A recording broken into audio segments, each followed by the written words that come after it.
यमुना गूंज रहा। गंगा मैया की धारा तू हर तला तू चुंब रहा।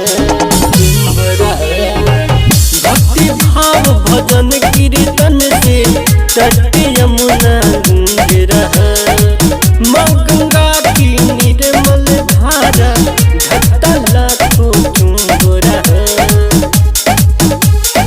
है पावन ये मधुर मिलन का, है पावन ये मधुर मिलन का।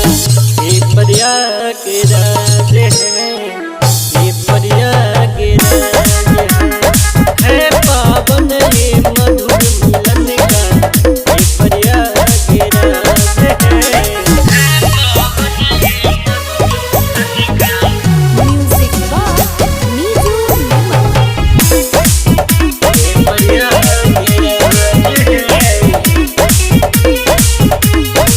हिंद में लगती जैसे हज के धाम का नजारा है।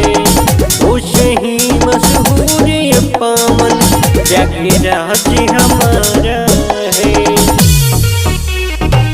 हिंद में लगती ये जैसे तीर्थ धाम का नजारा है।